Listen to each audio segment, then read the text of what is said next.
Hello my friends, I'm Isyld, and today I was going to show you a little bit of how I blend two fur colors together. So there's a few ways you can go about blending fur colors together that I do that are really easy if you're very new to blending fur colors. So the first and most easiest way to blend two fur colors like these is to simply choose the blend tool, choose the blur sub tool, and set your blur tool to a fixed value. That sort of gives you a bit of control when you're going about blurring things. So if you have it on automatic and you prefer that, go right ahead. But for this video, I'm going to be doing a fixed value. I always keep my blur tool between 3 and 6. There's also, if you go too high, it gets a little too blurry personally, but don't be afraid to play around with it and find what you think is best. So we're going to go to 3, and then we're going to, when you want to blur something like this fur color, it will have a sort of hard edge, see, before you blur it. So when you blur it, you're just going to want to get your tool ready and then just drag your blur tool back and forth across where the fur colors meet. And this gives it a nice little blend. Blends it together, makes everything flow really well. And there you are. And that's just the easiest way to blend fur colors together. If you'd like to give it a bit more texture, another way you can do it is to choose the fingertip subtool. So this one I keep on the default setting, except I change the hardness to the lowest it can be to give it a really soft edge. So I'm going to show you two ways you can use this tool. The first being a very subtle way to blend the fur to give it a bit of texture. What you want to do is you want to take your brush or your pen and just slowly drag it very lightly back and forth along the fur colors.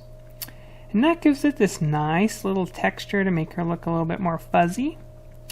If you have a pressure sensitive monitor or tablet or pen, whatever you use, that can change how it looks. So if I press harder, see, it sort of changes the texture a bit. If I press lighter, it doesn't. But if you don't have a pressure sensitive brush, don't be afraid to play with your tools. You can always reset them to the default if you make a mistake or you don't like it. So don't be afraid to play with the tools in Clip Studio. It's very fun and you might surprise yourself.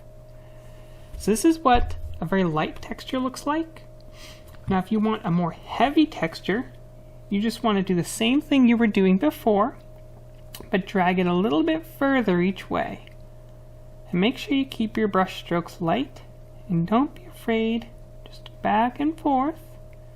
And remember to do what you think looks best. It's your art, it's your creativity, you do what you like the most. It's just supposed to be a little bit of fun. Doesn't have to be perfect, just has to be fun. And there we go. So as you can see, the left looks very sort of furry and the right is a little bit more subtle. So it really depends on your character and what you think their fur length is like or how you like it. There's one more way I'm going to show you that's a little bit more manual. So this way what you do is, instead of using a blend tool, you choose a brush. So for this we'll use the default brush or default watercolor brushes. We'll use the Running Color Edge watercolor brush. There's lots of cool fur and hair brushes out there online that you can download from Clip Studio itself or from other artists on places like DeviantArt. Just remember that if you download from another artist, that you respect their rules that they have, whether or not they want you to credit them. So just be sure to read the rules and make sure to respect your fellow artist. So for the Running Color Edge watercolor tool, which has a rather long name, what you want to do is get the color of the fur you're trying to blend, and in this case it's this cream color. So we'll pick our cream color, then we'll get our running edge color, and we'll sort of zoom in, and then you just sort of paint where you think looks best. What I like about the Running Watercolor tool is that it does a very good job of blending the two colors together and making it look rather fuzzy. It's really great for critters like bunnies and,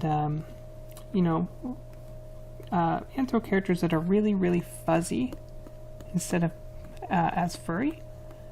But if you keep poking at it, you can get it to look really good no matter what your fur texture is. And don't be afraid to put a little bit of upward strokes at random. So remember that nothing in nature is really perfect. Everything sort of has a bit of asymmetry, if that's how you say the word. I'm sorry, I'm not very good at speaking. So there we are.